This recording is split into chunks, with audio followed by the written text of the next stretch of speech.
A train approaches the platform. For you, it's just the 12:20 from Galway. But for your little one, it's come from the North Pole. Cowboys and Indians are fighting on the roof. In the back carriage, wizards on the way to wizard school. And when it stops and you step on board, it could take you anywhere. Rediscover the joy of the train. Great fares for all the family at irishrail.ie.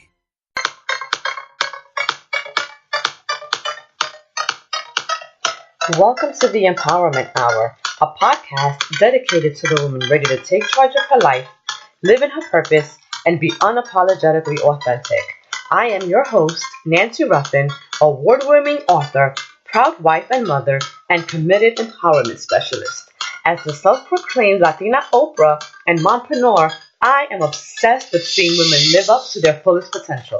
My goal is to share my secrets on discovering your purpose, living intentionally, chasing your dreams, and how to balance it all. If you're ready to make a change and start living on purpose, then you're in the right place. Let's get started. Hey guys! Thank you for tuning in to another week of the Empowerment Hour. Hope you all had a great week, and I hope that you've set some new goals to crush as we begin a new one. It's so important to get yourself mentally prepared for the type of day and week you want to have. And being that it's Monday, I want you all to start thinking about how you're investing or have invested in yourself. That's the topic for today's podcast. That is the topic for this week. I want you to start thinking about how investing in yourself makes you feel. Do you feel empowered? Or do you feel like maybe you're not worth it? Do you invest in yourself with no problem? Or are you one of those people who kind of argues back and forth with yourself about whether or not you should invest in yourself at all? Right? These are all things that many of us struggle with. So I want you to think about that. And I want you to think about the dialogue that goes on in your head when you're faced with a choice on whether or not to do something that is going to benefit yourself as far as your goals, as far as your skills, as far as your education. Think about that. And do you think about other things that you can invest in instead of those things that are directly going to impact your life? And the reason why I'm asking you to think about these things is because the answers to these questions could be the very thing that are holding you back. If you're not investing in yourself or in your dreams or in your passions or the things that you love, I want you to ask yourself, why not? Right? It could be that that you may have some competing priorities. And what I mean by that is if you have a set amount of money or income, for a certain period of time, and it's between paying your rent or say taking that writing workshop, and you only have enough money for one, then logically you're going to pay your rent, because then it just becomes a matter of survival. So you need to have the roof over your head, and then that writing workshop doesn't seem as important. So I want you to think about that. And if it has to do with finances or not having the money to invest in yourself or in those things that you want to do, then I really want you to challenge yourself, right? Instead of just giving up and saying, well, you know what, I can't do this because I have to do that. I want you to start shifting your brain and the conversations that you have with yourself, so that it becomes a conversation of, I can't do this, right? But instead it's like, okay, I can't do this right now, but how can I plan for this to do it soon? So what that's going to require of you is a little bit more action, So that may mean that you may have to research other ways, to pay for that writing class. So if you know you're on a fixed budget and there just really isn't any excess income, then you have to think about that. You have to be realistic about your situation. However, don't let the lack of having something stop you from moving forward, right? Where there's a will, there's a way. You just have to find that way. So you have to come up with a plan and a budget. And maybe it's, if you have a Starbucks coffee every day, maybe then it's sacrificing the $4 or $5 a day you spend on that coffee at Starbucks, and opt for the cheaper coffee, by the coffee cart down the corner, which is $1, and then you start saving that, $3 that would normally go towards the Starbucks, and you save that until you have enough money to pay for that writing workshop that you want to take. So this is what I want you to get in the habit of doing. I want you to, instead of seeing obstacles or things that are getting in your way, I want you to start thinking about how you're going to navigate around those things. How are you going to knock down those walls? How are you going to climb through the window? How are you going to, find another door to walk into? Be creative. Or, you can do what a lot of people nowadays are doing, and that's crowdfund, be it through Kickstarter or GoFundMe or the other hundreds of online crowdfunding websites that they have. You can absolutely do that. And you'd be surprised at how many people would be willing to invest in your dream. But you have to do the legwork. You have to figure out what is the best course of action for yourself. And I want to just kind of share this little tidbit as it relates to myself.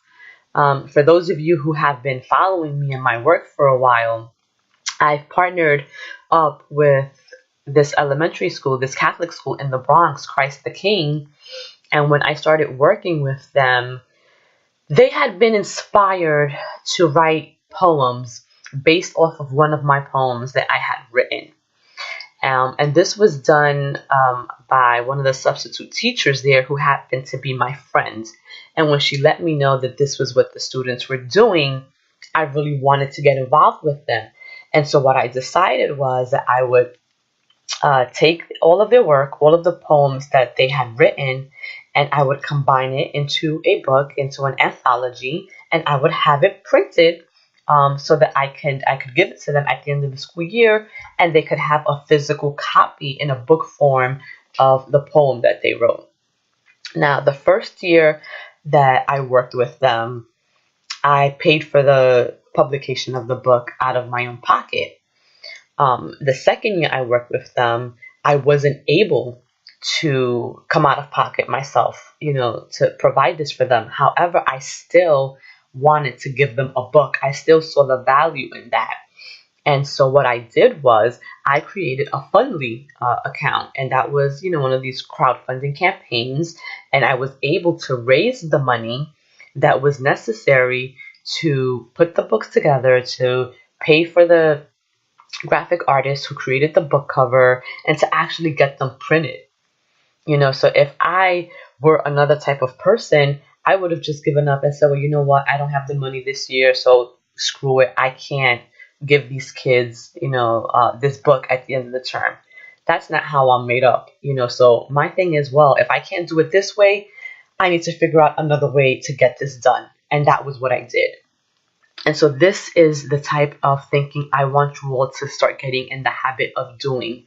We've become so accustomed to kind of just giving in or relinquishing our power because we don't want to do the legwork. And so we've kind of started to accept, those no's or those hurdles or those roadblocks that present in our lives. And I want you all to start getting out of the habit of doing that, because you're going to get 100 no's before you get that yes. But if you give up on that first no or the second no or the third no, then you're never going to get to the yes. And that's where I want you to get. I want you to get to a point in your life where those no's are not really no's. They're just not right now, right? And so then you keep pressing forward until the time is right. So I want you to think about that as we talk about the value in investing in yourself this week. And so think about that for a second, right? Because investing in yourself may be the most profitable investment you will ever make. And why? Because you control the risk, right? Sometimes when you make investments, it's really out of your control. You just have to kind of sit and wait and then hope that you get a return on your investment, right? But when you invest in yourself, that thing that you're investing in is adding to your knowledge base, is adding to your skills, so it's not only yielding you future returns, but often it's a current payoff as well. And what I mean by that is if you invest in yourself, for example, let's say you want to start getting healthier and you decide to purchase a gym membership, right? The level of what you get out of that gym membership will be in direct proportion to the effort that you put into that, right? So if you're spending hundreds of dollars for this gym membership and you know the sacrifice you're making to shell out this money, chances are you're going to push yourself harder, you're going to work harder because it's your money that you're investing, right? So it's easier to not care about things when you're not paying for them. But when you're paying for them and when you can control the outcome of that, the return on the investment is greater. So just think about that. The surest way to achieve a better quality life, to be more successful, to be more productive, and to just be overall, satisfied, is really about placing the priority on investing in both your personal and professional growth, right? Because if you're not okay personally, no matter how much you invest in your professional growth, you're only going to get so far. You have to be at a great place personally so that you're at 100% to give your all to that professional component of your life. So as I was saying before, the effort you put in to consistently investing in yourself plays a large role in determining the quality of your life now and in the future. Okay, so let's talk about different investment options, different ways you can invest in yourself, and how you can reap the benefits from those investments. So, number one, you can develop your skills, right?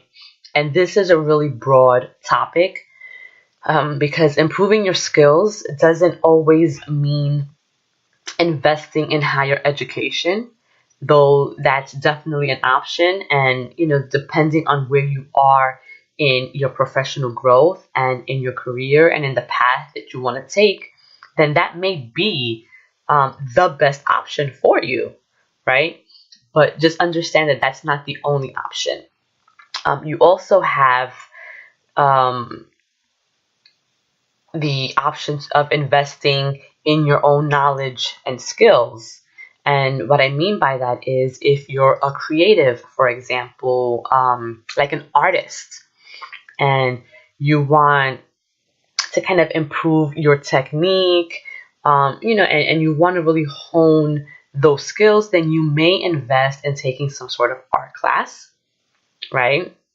If you're a writer, like I am, you may think about taking a writing workshop, an English class, a grammar class, proofreading, anything that kind of falls within whatever it is that you're trying to do. This is another way of developing your skills, and even if you're not a writer, let's say, for example, You might be a public speaker, but you don't know much about marketing or how to leverage social media to get your name out there, to get your face out there, then you may want to invest in a workshop or a class or some books that discuss,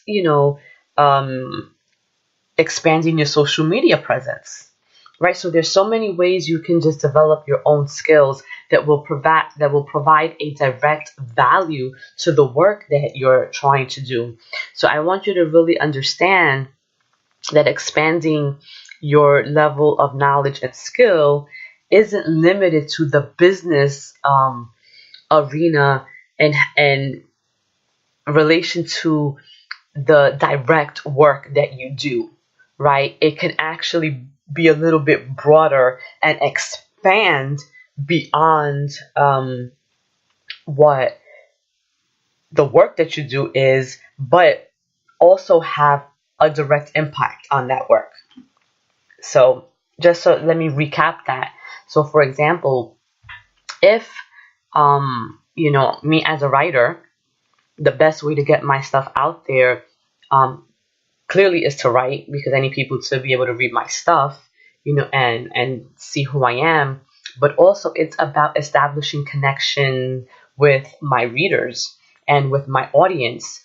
And the best way to do that is by engaging with them. So if I'm not a person who's very social media savvy, then I may need to invest in some type of product that will help get me, to a basic level on how to, create social media profiles, the best way to brand myself, the best way to market myself. There's so many skill investment avenues that we can take, and so you have to make sure that you're open to all of them. As I was saying, you can definitely advance your education. So you can take extra classes, you can go for that advanced degree if it's something that is necessary, in your career or in the career path that you're taking. Also, relevant certifications. All of these things are valuable investments, and the more you have these things, depending on the field that you're in, the more valuable you become, and the better position you're going to set yourself up for, to market yourself, right? Because then you can demand more and you can say, well, look, this is what I have, this is what I bring to the table, and it's really what's going to set you apart from the next person. So you have to really think about that. So I think thinking about investing in yourself, sometimes, though you may be a little bit ambivalent about doing so, you really have to think about how that is going to set you up in comparison to other people, right? Because it's going to add more value to your resume and to your brand overall. Another option, in addition to taking classes, is utilizing available training. So again, this is enrolling in workshops. Maybe it's attending conferences, participating in webinars. And conferences are so crucial in business, especially nowadays, because the benefit of conferences is that it aligns you and it connects you with people in your field doing what you're doing, or who need the services that you provide. And this is where you want to be. This is where you're going to make your connections. And this is how you're going to get yourself hired for whatever it is that you want to do.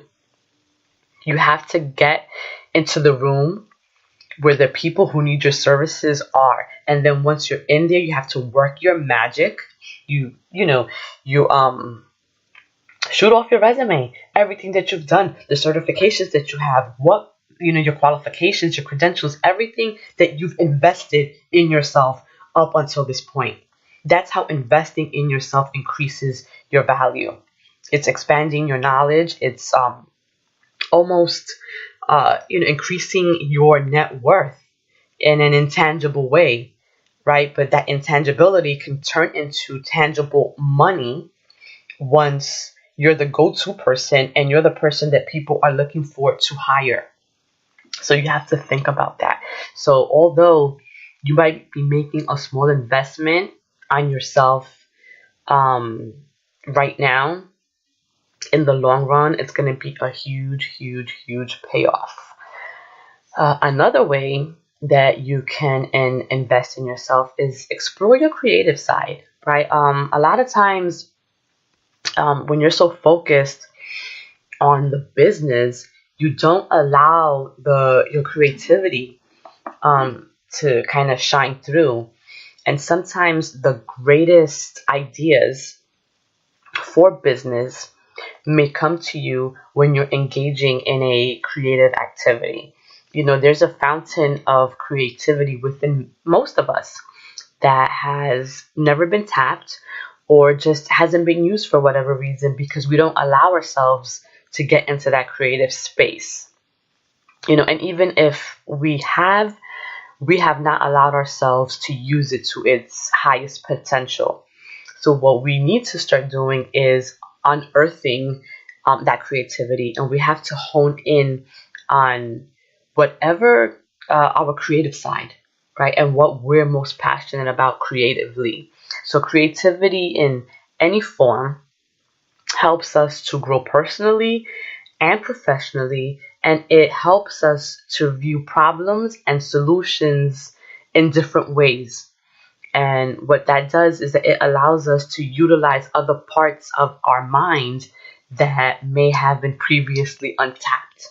So tap into your creative side. It's important to keep in mind, though, that creativity has many faces. So it's really much more than just being a painter or a sculptor, but it's really about allowing yourself to kind of try new things, allowing yourself to color outside the lines, so to speak, right? Allowing yourself that fluidity, that flexibility, not always being so rigid in your thinking and how you approach certain things. Sometimes, if you decide to learn a new language, that in itself kind of taps into a different part of your brain, right? You can also try taking a cooking class. Cooking for many people is therapeutic, and it allows you to just kind of be in the moment, focused on what you're cooking and not think about anything else. So you can either do that by enrolling in a formal cook class, you can watch YouTube videos, you can buy a cookbook. I mean, there's so many different ways that you can do this, and not all of them are very expensive. So you have to be creative also in how you're investing in yourself, because not everything requires money. I always say this: Google is your friend. The best invention in recent history has been the internet. We have a plethora of information literally at our fingertips. And if you are not tapping into that, you're missing out on a lot. So really use the internet, use Google, enhance your research skills. Another way that you can kind of tap into your creativity is by writing. And it doesn't have to be anything formal, but just the small act of journaling every day, excuse me, opens up a different part of your brain, and it allows you to kind of let your thoughts flow freely. And if you find yourself maybe stuck between, a solution for a problem, try writing and see if the solution comes to you, during that free write, because sometimes that's how problems really are solved. Music is another way that you can invest in yourself. I've done probably some of my best writing while listening to music. So if that means buying, your favorite artist's CD or downloading it or allowing yourself time to kind of listen to your favorite playlist, these are all things that are investing in yourself, right? So these are not things that are very expensive, but it's taking that word investment and really breaking it down and you defining what that means for you, right? So investment for me means anything that I do that is going to make me better. And that's either creatively, professionally, personally, in business, anything that I am doing that is going to make me better is an investment in myself. So that's how you have to start thinking about that. Think about the things that you could be doing to improve yourself and your skills. So one of the things that I was doing last week on social media, I put out this call where I asked you all if you had questions that you wanted me to answer on this week's podcast to put them out there, and I would. So I got a ton of questions. I'm going to read off the first one. This question was submitted by a gentleman, and it really revolves the theme about fear, which I talked about in my last podcast. So his question is, I feel many hold themselves back because they're scared of the unknown and traveling down an unfamiliar path. What are your thoughts? So my thoughts on fear are really very simple, and I think I've mentioned this quite a few times. Fear is not real. Okay, it's almost like the boogeyman. Like we've made it up in our minds, right? And the reason why I say that is because we spend so much time thinking about the thing and conjuring up all of these scenarios and the possible things that could go wrong. And what's scary is the actual thought of doing it. Because once you kind of just go for it and you do it, that fear disappears. And then you ask yourself and you reflect and it's like, wow, what did I have to be afraid of to begin with? Like this really wasn't as scary as I thought.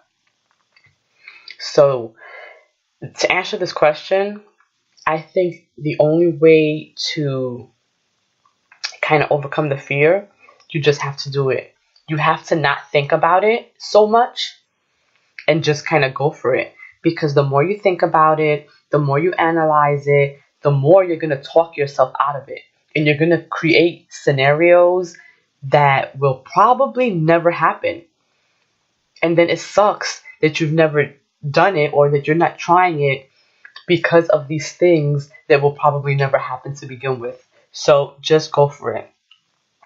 When you're in a situation where you're afraid about the unknown, I want you to ask yourself this one question. What's the worst that could happen? Ask yourself that question, write it down, and then answer it. What's the worst that can happen? Once you put that on paper and you realize what's the worst that can happen, then that's it. You've already identified the worst that can happen. Nothing worse can happen, so then you just go for it. Because then the best thing that can happen is that you can be totally successful. And you don't want to miss out on an opportunity because of fear. So that was that question. But back to investing. Another way that we kind of neglect ourselves is we don't nurture our minds and bodies enough. So how are you investing in your overall emotional health, your spiritual health, your physical health, mental health? Nurturing both your mind and body allows you to not only have more, but to give more, right? Because if you are running on empty, if you are feeling depleted, if you're just tired all the time, if you're cranky, if you're depressed, then you're not going to give very much of yourself to your work or to other people or to your business or to anything. So nurturing your physical and mental being is absolutely crucial to your growth and to your health. And these are investments that you have to make. And again, it doesn't cost a lot.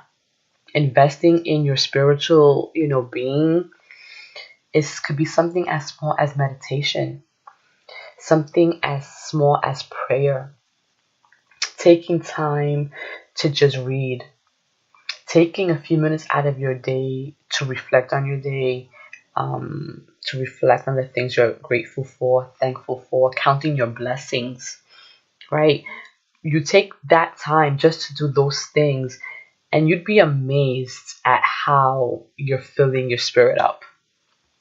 Okay, so I don't want you to overlook the importance of taking care of yourself mentally and physically. Because, in fact, that is probably the most important thing you can do for yourself. Because without your mental or your physical well being, you can't do anything else.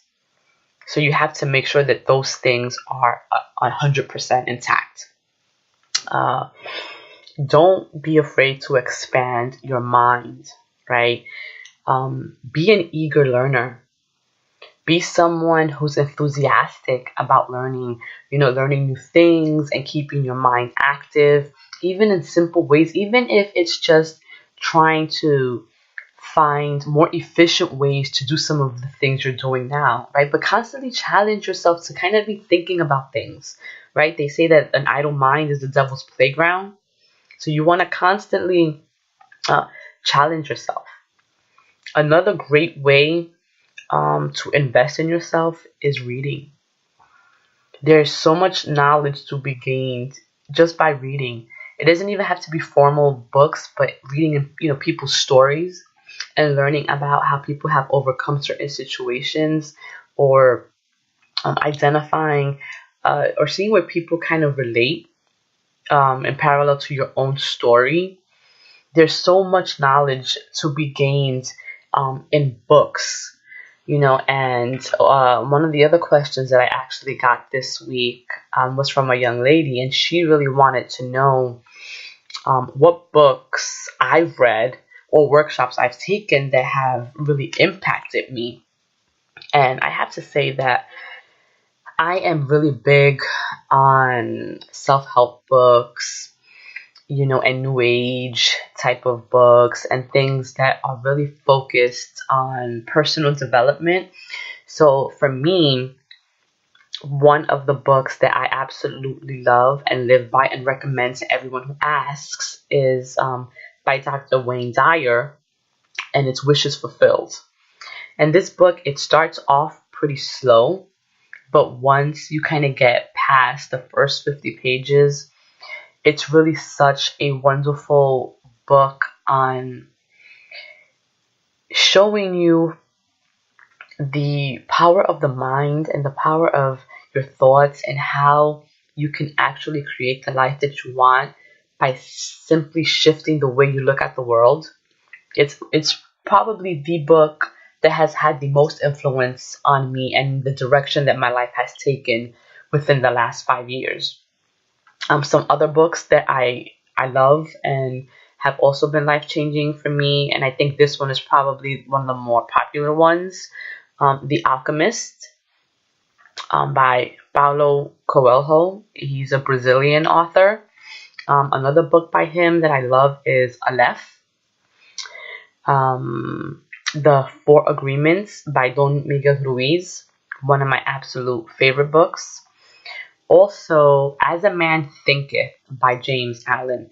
So you'll see that all of these books have a certain theme to them. It's all about shifting how we perceive the world and how our thoughts really influence the kind of lives that we have. The last two books that I absolutely love is Return to Love by Marianne Williamson and You're More Than Good Enough by Gloria Rodriguez.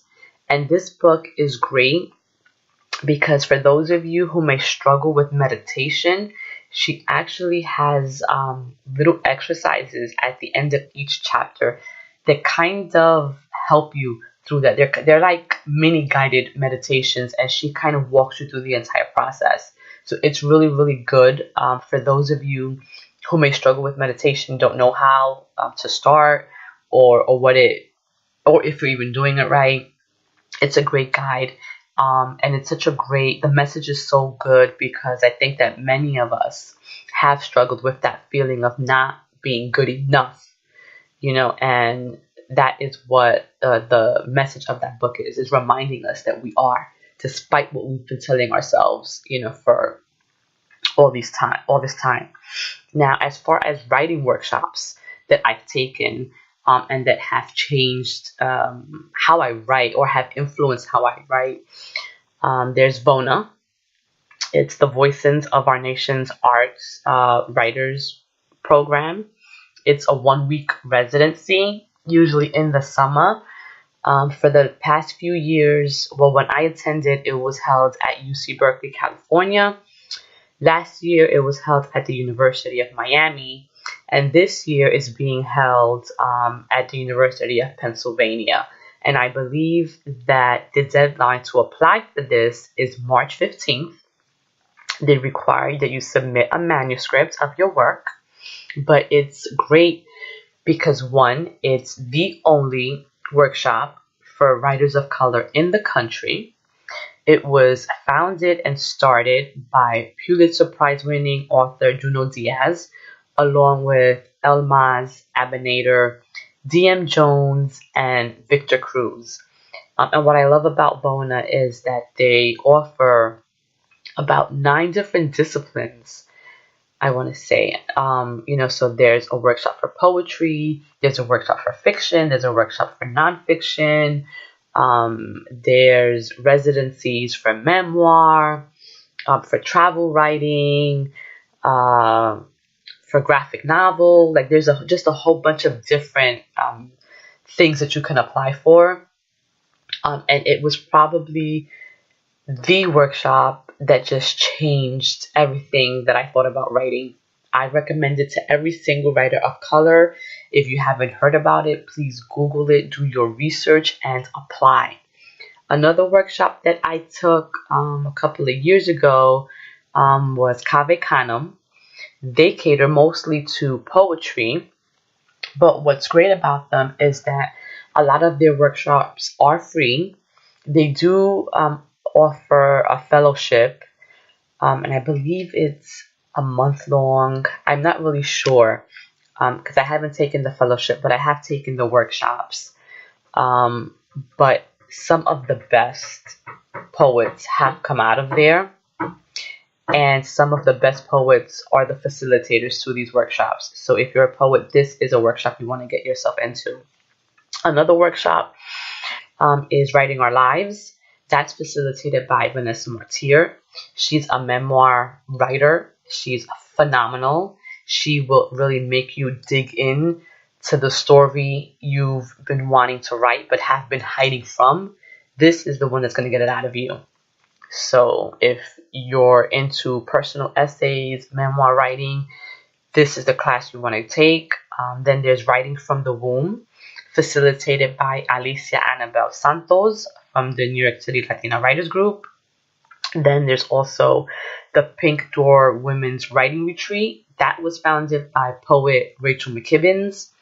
There's also Canto Mundo. I think this is based in Texas, and it's like it happens over a weekend. And then there's also the poetry workshop headed by my Capicu family, which is La Sopa NYC. You can find all of these workshops on the internet, so Google them, get more information. If you're really serious about your writing, you have to get into workshops. You have to have people workshop your work. You have to get critiqued because that's the only way you're going to become better. Don't give it to your friend to read because they are not writers. And they're just going to tell you what you want to hear. And that's not what you need as a writer. It's not how you're going to get better. So these are all ways you can invest in yourself. Some of these, do have a fee, but many of them do offer free classes. So look into those. This is another way that you're going to invest in yourself. Another way to also do that is explore culture, right? Attend performances, visit the New York Poets Cafe, go to museums, go to galleries. All of these things are adding to your experience, right? And there's always something to be learned when you explore culture. You discover things about yourself that you didn't even realize. So keep your mind active, explore your creativity, care for your body, and treat yourself well. And know that you are worthy of treating yourself well, right? So you have to remember that investing in yourself truly makes a difference in your life, your well being, and your ability to thrive and perform, to your fullest potential. So, the extent to which you invest in yourself, in your mind, and your body not only shapes the way you interact with the outside world, but it often reflects the opinion you have of yourself. So, just remember that your future is largely determined by your willingness and your ability to invest in yourself now. So, what you do today is going to impact the you of tomorrow, of next month, of next year, 5 years from now. How are you investing in yourself today to ensure that 10 years from now, you're great? Okay? So I want you to think about that. I'm going to end the podcast with these last two questions that I had. This question is, my ultimate goal is to have a program that mentors and supports women before they are abused physically and mentally. I don't want them to have to go through that. Where do I even start?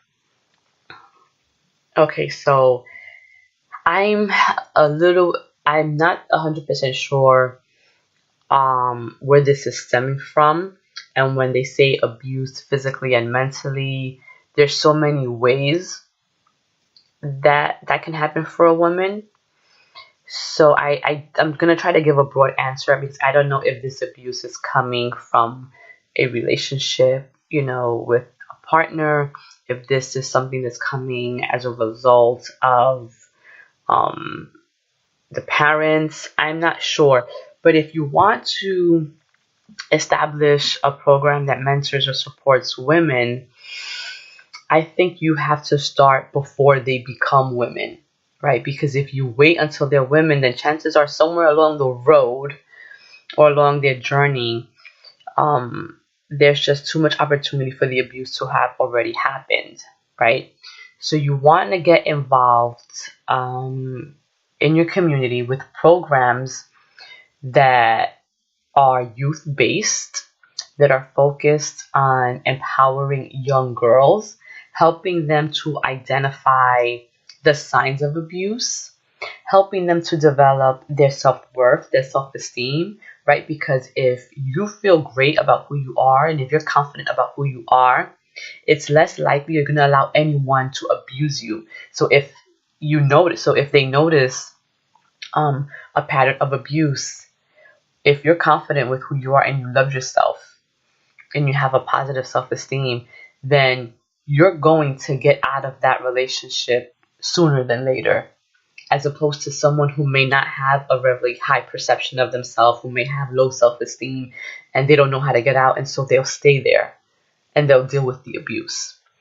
So you have to try to get involved in your community first, right? And you don't even have to start with a big, huge program. But if they're young girls, that you know of, start working with them. Create a workshop that focuses on empowerment, on developing self-esteem and positive self-image and even body image, and learning to deal with bullies and all of these things that we know young people deal with, right? You get them while they're young so that when they become older, when they become women, they already have the tools necessary to get out of any situation that may be abusive to them. So that's how you start. And Google, use the internet and see how other organizations that are doing what you want to do have started. See what programs they offer, and then try to work around that frame of work and create something in your own community. So I hope that I answered that question. And then lastly is one, and I think that this is probably something a lot of us can attest to. It's balance, balance, balance. What tips do you have regarding balancing your job, personal life, and your passion? And this particular person is a writer. She's a performer. She says that she has a planner, but that's about it. So for this, I would say you have to set boundaries and you have to keep them, right? Because without boundaries, then people are going to feel that they can come to you whenever, at whatever time, and expect you to give of yourself. And sometimes it's just not realistic. But if you get people in the habit of saying, okay, this is what I can do, these are the hours that I can do it, and that's it. And then you stay to that, you stick to that, and you make them respect that, and eventually they will. But if you're constantly giving in, then they're never going to respect the boundaries that you set. So you have to get in the habit of giving yourself what you give so easily to others, and that's your time. Okay? Set boundaries with your time. Pencil yourself into your own calendar, and don't give up that time unless it is an absolute emergency, right? So not everything that demands your time doesn't necessarily need your time. So you have to kind of learn to decipher between the two. Also, you have to prioritize. Not everything is a priority, even though you may have convinced yourself that it is. Okay, everything can't be number one. There has to be something that's number one, something that's number two, something that's number three, and so forth. And then you focus on the things that are the priority for your day. And the things that are not the priority, if you get to them, you get to them. But if you're not, then you're going to have to set them for the next day. And then maybe those things become the priority for day 2. And then that's how you kind of work down your to-do list. But everything is not a priority. Also, and this is something that I am guilty of doing, you can't attend every single event or say yes to everything you're asked to do. You have to learn to be picky with how you are spending your time. Okay? It's okay to say no. And the more you say no, the easier it gets. Before I had children, I would go everywhere. I would be at everyone's event. I wanted to support everyone in the world. And when it was just me and my husband, it was really easy to do that because I didn't have other responsibilities. But then the busier I got in my career, as I started getting clearer on my purpose and what I wanted to do with my life and the vision for my life and all of those things, once that started to happen, and then once I became a mother, it became virtually impossible for me to even attend one event, and so now I don't attend as many events as I want to. One, because I have a husband, I have kids, I have my own organization that I do events for. So my time is absolutely limited. But, every once in a while, I make it my business to support, the art scene, because I think that it's important. And it's also important to stay connected to where you came from, right? And the people who have supported you along the way. And I try to do that. So although I may not attend every single event, I do try to offer kind words. I do try to share information as much as I can. So you just have to realize that even though you may want to do everything and go everywhere, you can't. And it's okay to say no to others so that you can say yes to yourself. And as far as writing, learn to write anywhere. I mean, I do. I write anywhere. I can write anywhere. You can learn to write on the subway. You can write while you're sitting on the toilet. I mean, during breaks at work, or anywhere that you have to kind of wait for something to happen, like a doctor's appointment, a long line at the grocery store. These are all opportunities where you can kind of jot down your thoughts. I do it on my notes app on my phone. So there's always a way to do things. You just have to be creative. You have to stop making excuses. Because I don't think the problem is balancing things. I think that we make excuses and we convince ourselves that we don't have time. When in reality, we do have time. We're just spending time on the wrong things, on unproductive things, or things that don't really require our input at all. So until you really become honest with yourself, you're going to do the same things. So just think about these things that I've said, and touch base with me, in a couple of weeks, because I want to see, if it was helpful to you at all. But understand that learning doesn't stop with your formal education. Every single day is a new opportunity to learn something new. Investing in yourself is the best investment you can make. Continue to read, take classes, attend industry conferences and events, and invest in your talents. Remember, your talent is your best asset. It's portable, it can't be taxed, and it can't be taken away from you. Well, this concludes this week's episode of the Empowerment Hour podcast. I hope that you got some great tips. I hope that it was of value to you. And please return next week where we'll be discussing something new. If you have questions, DM me, put it in an email. I'll be happy to answer them. Until next time, mi gente, be great and crush them goals.